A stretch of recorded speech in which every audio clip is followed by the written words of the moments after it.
Hoy en nuestro viaje semanal a Marte desde Cantabria, nuestro colaborador Luis Huertas nos trae de nuevo a David Ceballos, el CEO de Astroland, para hablarnos de un tema realmente interesante. ¿Cómo se gestiona la alimentación? ¿Conseguirán en el planeta rojo fabricarla? ¿La tendrán que llevar desde la Tierra? Todo eso y mucho más hoy en un extraordinario programa en el que Luis y David nos van a contar todo lo que saben, que es mucho, sobre el tema. Esto es 102 Televisión, bienvenidos a Viaje a Cantabria desde Marte. Hoy con un título significativo, Ensalada cántabra en Marte.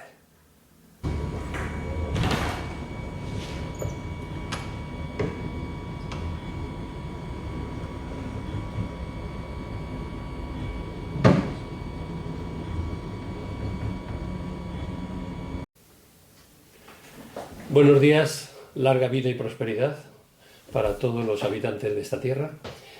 Hoy tratamos un tema relativamente especial y que probablemente muy poca gente haya intentado pensar en cómo se realiza. Digamos que el título es un poco anecdótico, folclórico, que es Ensalada cántabra en Marte. El motivo es porque de alguna forma hay que desarrollar, sea la Luna, sea Marte, incluso ahora mismo en la Estación Espacial se lleva años desarrollando un tipo de alimentación para los astronautas y las personas que vayan a ir a la Luna, a esa supuesta base permanente y en su día esperemos que a Marte también, necesitan una alimentación, lógicamente, y muy pocas personas creo que saben lo que es la alimentación espacial. De alguna forma, cuando el astronauta necesita un alimento, evidentemente puede echar de menos la Tierra desde ese punto de vista, de lo que es el sabor, los elementos, etc. Y ya no te digo si es cántabro. Entonces, a partir de ese momento, empiezas a pensar cómo se desarrolla ese tipo de alimentación en el espacio. Es evidente que no puedes cocinar cosas, estropearías con el calor, las partículas y demás, podrías estropear los equipos y además contaminar toda una estación o todo un sistema de emplazamiento, sea la Luna o Marte. Es evidente también que no puedes usar agua libremente. Entonces hay que usar un tipo de alimentación, que se viene usando por supuesto, en la cual los alimentos estén prácticamente compactos, que no haya en absoluto ningún tipo de disgregación del alimento que pueda contaminar o polucionar o incluso dañar los elementos de la estación. Es muy grave. Nadie, a lo mejor no mucha gente se ha parado a pensar la dificultad de ir y venir a la estación. Parece algo rutinario hoy en día, pero es costoso, sigue siendo costoso, no solo económicamente. Y además, en todo momento hay que suplir esos alimentos, con lo cual hay que minimizar el espacio. ¿Cómo se suele hacer? Pues con alimentos liofilizados. Es otro elemento más de los muchos que se utilizan y se desarrollan para el espacio, como hablábamos el otro día, en los cuales poco a poco se va reintegrando toda esa tecnología también para la Tierra. ¿Qué es un alimento liofilizado? Creo que todo el mundo más o menos lo ve y lo sabe. Mucha gente utiliza el café en grano, es un alimento liofilizado.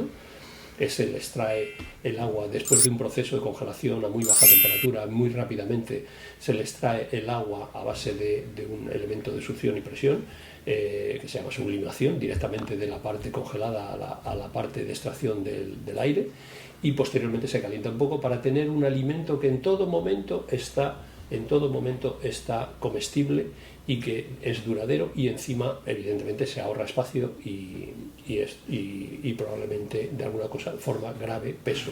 ¿Por qué? Pues porque hay que llevar los alimentos a la estación, hay que llevar los alimentos a la Luna, hay que llevar los alimentos a Marte o reproducirlos allí, y de eso se trata hoy. Ver cómo hay una empresa, en este caso en Cantabria, que está intentando ver cómo se originan, cómo se hacen crecer unos alimentos, en este caso vegetales, para que de forma autóctona y en cada uno de los elementos pueda desarrollarse esa alimentación. Evidentemente no es un bistec cántabro, no es un filete cántabro, pero sí puede ser suplementando un tipo de alimentación que es necesaria, que hace 500 años ya tenían problemas en las navegaciones hacia el otro mundo, cuando debido a ese tipo de falta de vitaminas, de proteínas, etcétera, se producían graves enfermedades en los barcos como el escorbuto, etcétera, que todo el mundo conoce. Todo esto nos lleva a una situación de desarrollo de la alimentación para posteriores viajes, que ahora, hoy en día, repito, se utiliza en la estación espacial, y que puedo contar una anécdota, hasta qué punto falta ese tipo de alimentación, que cuando mi excompañero y creo que todavía amigo Pedro Duque la primera vez bajó a la Tierra, aparte de poderle sostener, porque el problema de los huesos en la estación espacial es evidente, de la descalcificación, cuando le dijeron qué es lo que más te apetece, nada más llegar lo primero que pidió es una manzana. Es decir, hace falta ese tipo de alimentación que pueda ser desarrollada en emplazamientos como Luna y Marte. Para esto, para explicarnos qué se está haciendo y cómo se está haciendo, tenemos aquí a David Ceballos, el CEO de Astrolan, que están haciendo un desarrollo que él mismo nos va a explicar.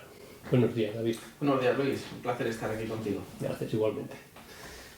Cuéntanos un poco lo que es ese desarrollo, el nombre y todos los desarrollos que de alguna forma habéis empezado y que, por supuesto, espero que de alguna manera también institucionalmente se os pueda ayudar. Creo que Cantabria no solamente es emplazamiento de industrias que ya están, en algunos casos, bueno, no voy a entrar en el tema ecológico, pero creo que lo que vosotros desarrolláis es muy interesante, no solo para el tema espacial, que se puede ver a largo plazo y futuro, sino incluso para un desarrollo aquí minimizando, pero bueno, no te quiero quitar la palabra, agua, etcétera, etcétera. Pues nada, mira, el sector de la comida ha evolucionado muchísimo también en el sector espacial. Es importante que tengamos en cuenta que la comida es una de las cosas que a nivel psicológico nos trae a la Tierra y es el momento de sociabilizar. Es el momento donde de manera habitual se deja espacio libre para que mientras se come pues se vaya teniendo esa sugestión y esa vuelta a la Tierra. Nosotros nos planteamos, como bien sabes, el reto de ir a Marte. Para gestionar la comida en Marte es muy diferente que para la Luna. La Luna está 1 día y medio, mientras que Marte está 6 meses de distancia. Lo que comentamos el otro día, tienes que esperar 1 año en Marte y otros 6 meses para regresar. Esto implica que tienes que estar 2 años generando comida de manera autónoma. Como todos los problemas, casi siempre la solución es un mix. O sea, pasa a día de hoy pues, por 3 pilares. La comida liofilizada, que como muy bien adelantabas, se desarrolló precisamente para la exploración espacial. Es una manera de conservar la comida con sus nutrientes básicos y ahorrar en espacio y en peso, con lo cual se deshidrata y luego se vuelve a hidratar. Esa tecnología, una vez más, se ha penetrado de vuelta en la Tierra. La otra, que son cultivos hidropónicos muy eficientes, que ahora entraremos, que es la propuesta donde más estamos avanzando, y la otra que son bioreactores de crecimiento celular y que luego tú le puedes dar un gusto y un sabor para que, una vez más, a nivel de sugestión, pues esto te venga bien, ¿no? Hay que tener en cuenta que nosotros lo que estamos haciendo es en las 3 líneas ir avanzando en colaboración con diferentes expertos, ¿no? Nosotros, por ejemplo, en el tema de la comida, lo compramos al mismo proveedor de la Estación Internacional. Es una comida que cada vez va mejorando en cuanto al gusto. De hecho, como bien sabes, ya se está haciendo hasta áreas gourmet de la Estación Internacional, precisamente por lo que decíamos. La comida no solamente es un aporte de nutrientes sin más, sino que además necesitas esa sugestión, ese disfrute y además bueno, pues que cumpla con todos los requerimientos, ¿no? a nivel nutritivo. En ese sentido, y perdona que te interrumpa, creo que es muy interesante el desarrollo de lo que estás diciendo a nivel de desarrollo de la empresa. Hay 2 anécdotas. Una, bueno, por supuesto, es la curiosidad de hace más de 20 años cuando yo volvía de Holanda y traía helados, lo cual, lógicamente, a la gente le chocaba el hecho de tener la posibilidad de trasladar un helado desde Holanda a España sin que pasara nada. ¿Por qué? Porque están liofilizados, el sabor es exactamente igual. No voy a decir quién, pero se sabe que lo comercializa hoy en día, aparte de la Agencia Espacial Europea que los tenemos allí, para dar, como dice David, para dar una idea de gusto y sabor y un poquito de excelencia a los astronautas, no solamente una comida prácticamente aséptica y sin ningún tipo de sabor. Eso por un lado. Y luego, por otro lado, quería comentar también otra anécdota muy curiosa, y es que, como dice Luis Hidalgo de la Universidad de Almería, que he comentado, y es verdad, que de alguna forma, tanto los incas como los vikingos, 2 civilizaciones, con el respeto de nuestro amigo Zapatero, eran civilizaciones antiguas, tenían ya de alguna manera desarrollado el proceso de liofilización, porque tenían grandes alturas como los Alpes y las zonas montañosas de Noruega, en las cuales por la noche la temperatura bajaba bruscamente a niveles bastante bajos, por debajo de 20 o 30 grados bajo cero. Yo he experimentado en Kiruna durante prácticamente un mes o mes y medio, he estado allí y siempre 30 bajo cero. En el polo he experimentado temperaturas de 48 bajo cero. Entonces, esas temperaturas evidentemente dejan helado al elemento y la propia evaporación que se produce en ese momento deja deshidratado, esa sublimación que se produce deja deshidratado el elemento, y que luego con el poquito calor del día es suficiente para mantenerlos en buen estado durante largo tiempo. Entonces, curiosamente, es un proceso que, como dice David, ya se producía, y es lo que creo que de alguna forma suple la necesidad de ese sabor de los alimentos, y vosotros lo que hacéis es tratar de desarrollar otro alimento para que se pueda hacer comestible y desarrollarlo en sitios, lo que sea.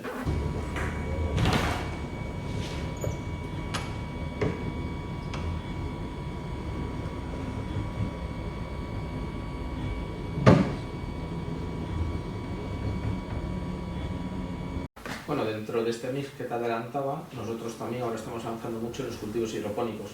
Una tecnología absolutamente democratizada, pero cada vez se va mejorando y customizando, sobre todo el consumo de agua y el espacio, ¿no? Hay que tener en cuenta que necesitamos el hardware, el software y además las plantas diseñadas para que sean eficientes. Nosotros en este sentido colaboramos con Ana Caño, que es líder mundial en edición genética, y lo que estamos haciendo además es diseñar diferentes kits con diferentes tipos de plantas y en lo que nosotros hemos dado en llamar AstroGreen.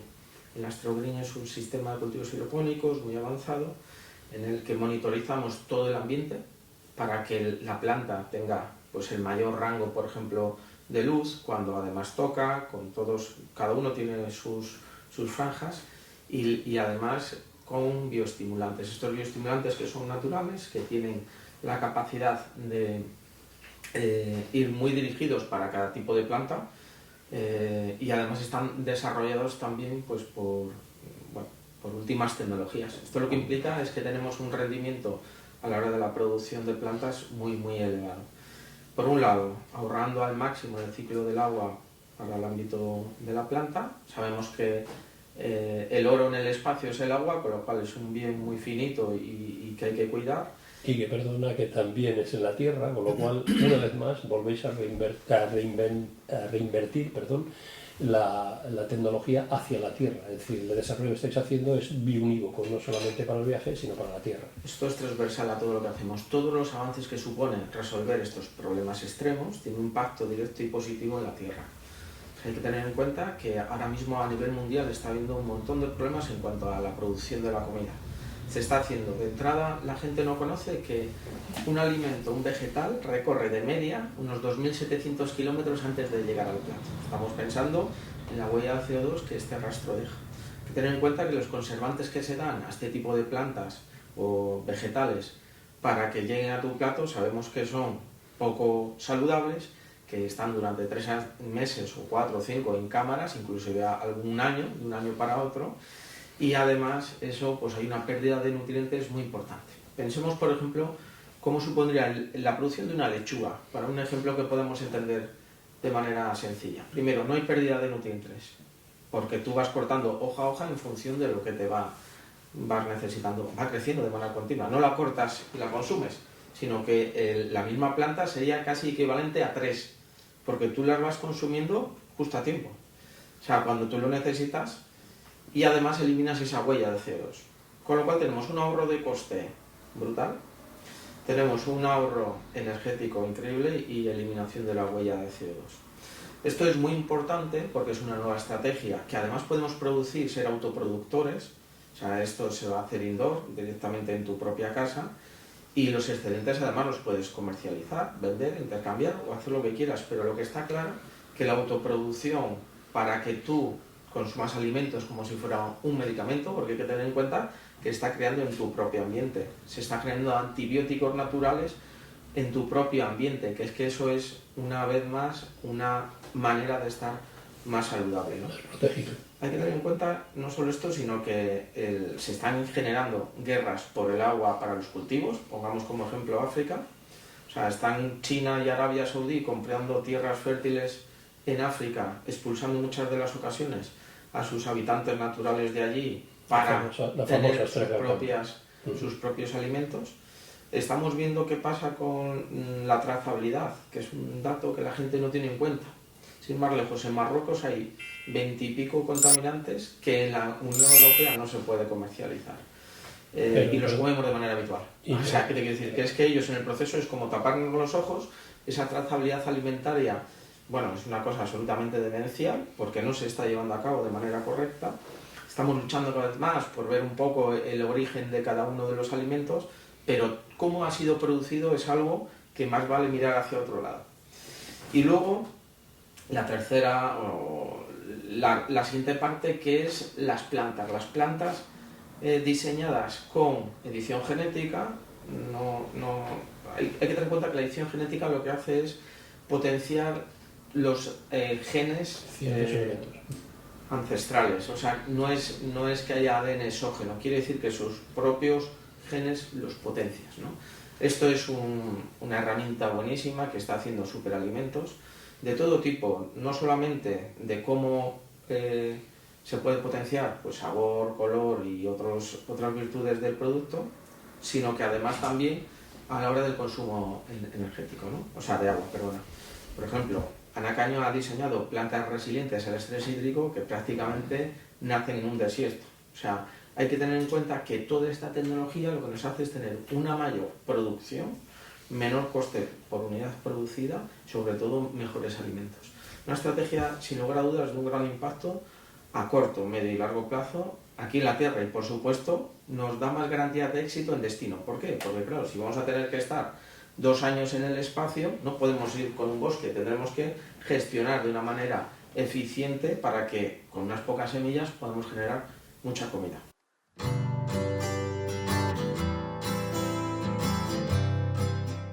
Hay 3 cosas, y perdón que te interrumpa otra vez, hay 3 cosas fundamentales que creo que has mencionado para extraer un poquito.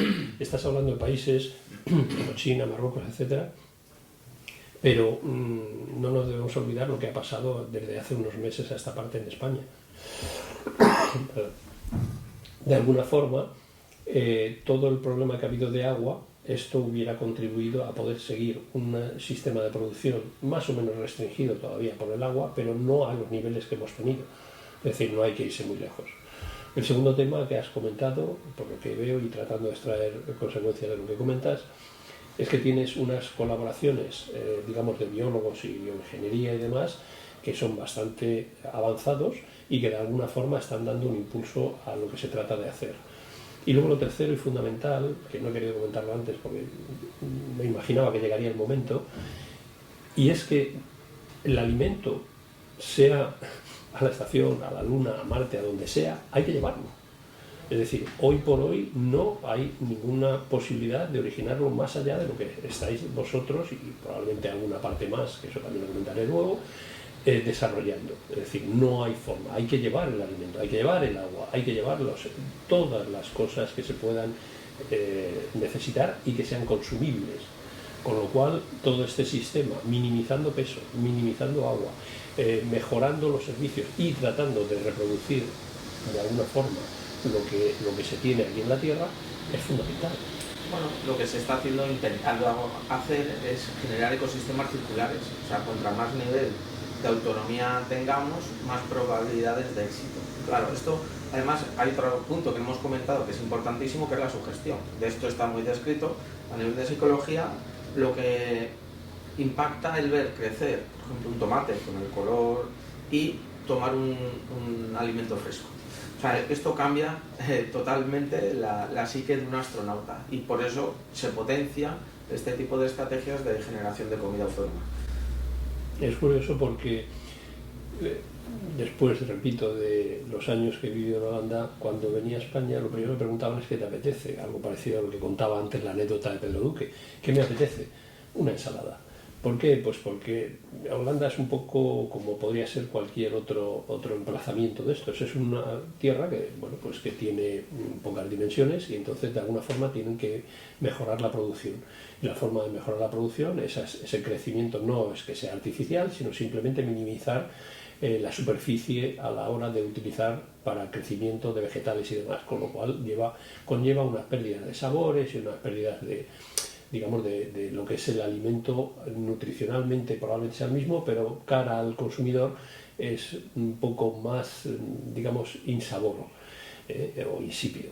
Entonces, de alguna forma, a mí me apetecía tomar algo con mucho más sabor. Yo me imagino, y es lo que tú estás diciendo, entre la diferencia de la producción in situ a el hecho de que haya que transportar durante X días o X meses unas cosas que, independientemente del coste económico y la dificultad, que ya hemos visto lo que es la radiación, que ya comentábamos el otro día, y curiosamente se ha producido unos días después un máximo de radiación, que lo comentábamos, los problemas que dan a los satélites, todo el tema del magnetismo y cómo se producen las auroras y demás, pues curiosamente ese tipo de cosas y de peligros no se observan. Entonces, sigo diciendo, es fundamental la línea que habéis trazado y la línea que queréis seguir con esa cooperación de biólogos de cierto nivel, ¿no? Claro, todos estos problemas que estás adelantando, que por cierto Holanda fue pionero en los cultivos hidropónicos, se están corrigiendo también. O sea, estos sabores, ahora hay un problema también en sobreexplotación de las tierras. O sea, comemos fresa toda la época del año, o sea, se hace de manera artificial en suelo. De esta forma lo que podemos hacer es monitorizar cada una de estas variables en consumo, pero también a la hora de diseñar estos alimentos. Hace 20 años se decía que no iba a haber comida suficiente para todo el mundo. Hay que tener en cuenta que un tercio de la comida que se produce se tira. O no se aprovecha, vamos, más que no se tire, se pudre de por medio, hay un montón de problemas, pero gracias a diferentes estrategias, otra es esta, se ha generado mucha más producción por metro cuadrado. Y esto va a seguir mejorando. Hay que tener en cuenta que por un metro cuadrado ahora se están haciendo en las grandes ciudades grandes factorías para hacer alimentos de manera vertical, ¿no? O sea, por cada metro cuadrado puedes tener un montón de plantas, ¿no? No sé, ahora no tengo el ratio, pero por metro cuadrado la producción es elevadísima. Estas granjas verticales que se están desarrollando se están viendo que son a nivel económico muy productivas, pero a nivel de producto terminado, el producto terminado es mucho mejor. ¿Sabes si existe aquí en Cantabria? No, ni en España. Pero por ejemplo en Estados Unidos, en Francia, en Alemania, en Holanda, bueno, pues hay muchos fondos de inversión que están invirtiendo en la food tech, que es una gran tendencia, con mucho recorrido, con mucha inversión, y ya se están, Tellable, hay una aceleradora en España que ya está invirtiendo en este tipo de soluciones, que inicialmente pues era para sitios con más restricción, como Arabia Saudí o entornos más hostiles, pero que ahora en cualquier tipo de entorno se está viendo pues que es productivo, es efectivo y sobre todo saludable, en contra de lo que es como un poco de, ¿no?, que no te entra en la cabeza y dices, oye, joder, con luz artificial, con todos estos bioestimulantes, pero hay que tener en cuenta que, por ejemplo, eliminas todo tipo de fertilizantes, o sea, de químicos en el proceso, ¿no? O sea, hay que tener en cuenta que el control de plagas, hay un montón de productos añadidos no saludables que no te queda otra que en las zonas extensivas usarlo, porque si no, pues aquello genera muchos problemas, ¿no? Pero eso es un buen punto lo que has dicho, ¿no? Que hay un cierto nivel de inversión en otros países. Desafortunadamente en un país que en su día tenía tendencia agrícola como es España, no parece que ahora importe tanto. No sé por qué, no veo por qué la agricultura ahora se minusvalora en un país como España, y en un desarrollo como esto que podría multiplicar no solamente verticalmente, como tú dices, la producción, sino además minimizar el agua y minimizar los costes, incluso de transporte y demás, para minimizar espacios y demás. ¿Qué necesitáis o qué es lo que habéis visto o qué os ha bloqueado para ir mucho más rápido de lo que podríais hacer y qué os hace falta a nivel de desarrollo de este tipo de tecnología en AstroGreen? Bueno, como siempre, contra más azúcar, más dulce. Contra más nivel de inversión, más rápido es esta innovación. Y nosotros, una vez más, gracias a tener el laboratorio de la Ares Station, de todo lo que tenga que ver con Astroland, pues nos está permitiendo estar en la punta de lanza tecnológica. Y esto sí que nos abre muchas oportunidades. Ahora, las interfaces, el escalado de la tecnología, pues hombre, no podemos ocultar que aquí no es sencillo hacerlo. Estamos intentando dar pasos, buscar alianzas, tener buenos compañeros de viaje. ¿Tenéis soporte institucional en esas alianzas? ¿Tenéis ¿Tenéis idea de qué tipo de alianza se podría hacer a nivel de Europa con tanta inversión que hay? Yo creo que es uno de los mayores budgets en Europa, que es la agricultura, probablemente el mayor, por muchas claras tendencias, ¿no? Entre otras cosas, porque si somos 8.000 millones en la Tierra, los miles que somos en Europa, evidentemente, de alguna forma hay que alimentarse. Entonces, si reducimos el espacio útil y tenemos una cantidad de habitantes que cada vez aumenta, lógicamente ese ratio, como tú dices, de alguna forma hay que tratar de mantenerlo como mínimo, o si no aumentarlo, que cada vez haya más producción. ¿Tenéis algún elemento a nivel, alguna industria, alguna institución, los fondos europeos, algo que os ayude? Bueno, justamente estamos viendo ahora, porque hay programas, bueno, a nivel europeo, el marco Green Deal, que es, digamos, la cabecera. Luego está en el PERTE agroalimentario, en el que estamos ahora también viendo qué tipo de licitaciones, o sea, de tender, o sea, de topic hay.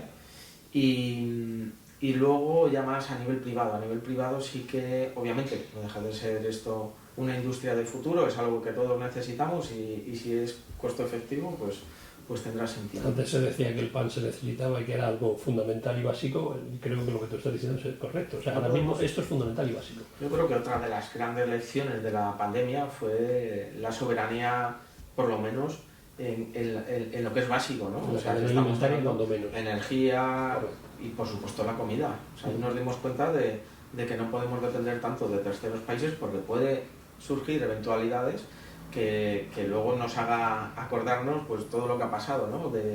A nivel de la ganadería y la agricultura en España, pues que yo creo que no ha sido acertado.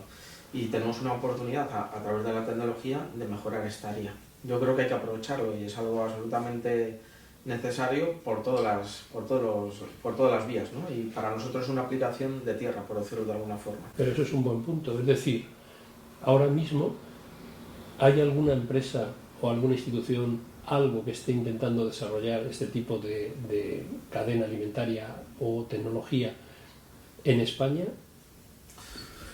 Sí, hay pero con diferentes estrategias. Conforme nosotros lo tenemos diseñado, no. Nosotros tenemos el software, toda la tokenización de cada uno de los alimentos, la trazabilidad, todo. Bueno, es un proyecto bastante complejo, por eso mismo no lo hemos podido tener, claro. Pero de punto a punto tiene todo el sentido del mundo. Veremos si somos capaces de llevarlo al mercado, hacerlo escalar y que tenga una mejora continua. Ese es nuestro objetivo.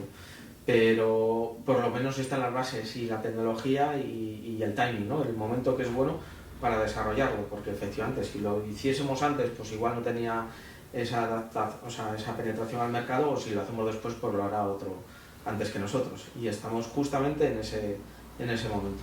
Y en tecnología, en ese tipo de tecnología, yo no he visto nada similar en Cantabria. He intentado indagar y bucear en la web y no he visto absolutamente nada en la agricultura que se pueda asemejar a un tipo de tecnología de desarrollo relativamente básico, por lo menos, en los cuales podamos producir algo que consuma y minimice el consumo de agua, que digamos que pueda formar un gran base de alimentos en Cantabria. No lo he visto. Bueno, se está haciendo, hay iniciativas muy interesantes, pero a nivel extensivo, no como lo nuestro. Hablo como nuestro. Indoor no hay nada de este tipo, y además tiene muchas virtudes, ¿no? También genera oxígeno dentro de la propia vivienda, purifica el hábitat, desioniza el ambiente. O sea, es que no hay más que virtudes en la propuesta. Y ahora estamos con unos diseños además que son muy atractivos, porque estamos diseñando diferentes prototipos muy, muy interesantes, porque además, por dentro de la casa generan un ambiente agradable. Lo hacemos con la Universidad de ESNE, de una universidad de diseño. Y pues estamos, como bien sabes, tenemos muchos proyectos en paralelo y podemos poner toda la energía que nos gustaría, pero no te oculto que es uno de nuestros proyectos que más nos motiva, ¿no? Que más nos brilla los ojos a la hora de desarrollarlo. Pero la agricultura extensiva, evidentemente en un sitio como Cantabria, que de montañas hacia el mar el terreno es limitado, lógicamente, y que cada vez se va usando más para turismo, lógicamente este tipo de tecnología podría producir, sobre todo si puede producir, como repito una vez más, minimizando el agua con un desarrollo vertical o de alguna forma en casas o en alguna situación en la cual esté el espacio controlado y limitado, tendría mucho sentido, porque si hacemos la extensiva llega un momento, primero, es principalmente ganadera Cantabria, y sobre todo estamos, digamos, con una invasión, un boom turístico, porque Cantabria va a ser el Caribe de España dentro de poco, por la temperatura y por otras cosas que ya tocaremos en otro tema del cambio climático, ese famoso cambio climático. Entonces, de alguna forma, eso se va a ir reduciendo, es decir, agricultura o turismo casi, y el resto son montañas. Entonces, no vamos a hacer una biofilización como los incas, porque entre otras cosas no tenemos esa capacidad, no tenemos esa temperatura por las noches, no sé si afortunada o desafortunadamente. Entonces, al final todo se va a reducir a unos cuantos hectómetros cuadrados y poco más. Y no olvidemos la sugestión, que al igual que los astronautas, cultivar tu propia comida, eso como que es como cuando tienes un árbol y comes la fruta de tu árbol. Sabe, aunque solo sea por sugestión, más rica que la que compras en el supermercado, ¿no? De forma que esto pasa igual, y además puedes escoger tú tanto nutrientes como productos, mix de diferentes vegetales. Es algo muy interesante, la verdad. ¿Qué necesitaríais a nivel de apoyo, de ayuda, no ya solamente institucional, sino incluso si hace falta a nivel privado, para que esto se siguiera desarrollando y se instalara algo parecido en Cantabria, de forma que eso pudiera ser, digamos, nunca bien dicho por esta Holanda, la pica en Flandes, de desarrollo posterior para que pudiera servir a Cantabria, a España y a Europa? Bueno, justo lo que estamos hablando, que es la colaboración, ya sea público-privada, ya sea privada-privada. Aquí nosotros, como bien sabes, tenemos un montón de proyectos, con lo cual siempre estamos dispuestos a colaborar con todas las personas que sumen, personas o empresas o entidades o organizaciones, y nosotros lo que tenemos es, ya te digo, ganas de generar y de hacer cosas, con lo cual esta es la primera parte, ¿no? Que haya motivación, que haya ilusión, que haya un propósito a la hora de desarrollar este tipo de tecnología, y seguro que todos sumamos. Entonces no cerramos la puerta a nada, es justamente lo contrario, ¿no? O sea que...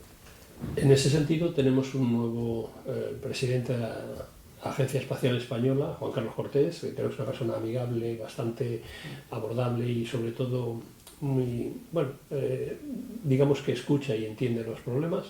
¿Tenéis algún soporte de la agencia?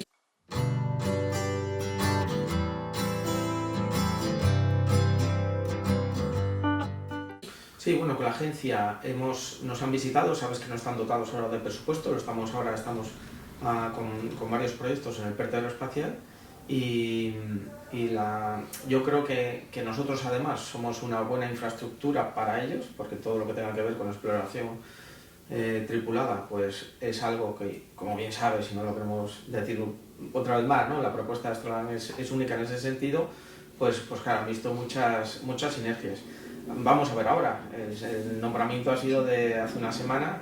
Nosotros, como Miguel y yo, también habíamos estado avanzando mucho, pero se ha ido a la empresa privada, y yo creo que, como bien sabes, es estratégica toda la inversión en el sector aeroespacial, y nosotros pretendemos, pues, no sé, tener estas líneas de desarrollo y además ser una facility para terceros. No dejamos de ser este gran laboratorio que antes decíamos, un campo de pruebas y un elemento de generar sinergias, con lo cual, una vez más, para la Agencia Espacial tiene todo el sentido.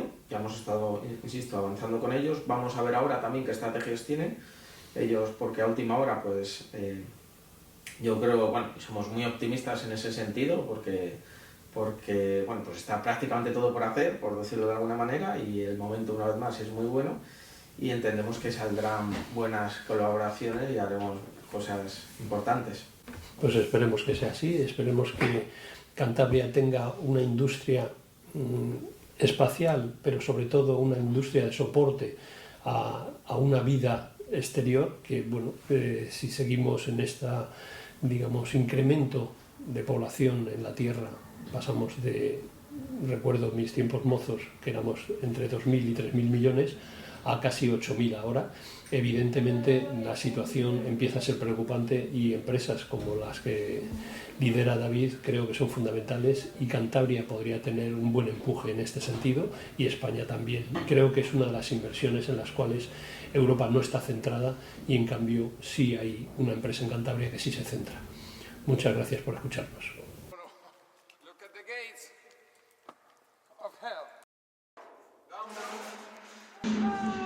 Hostia.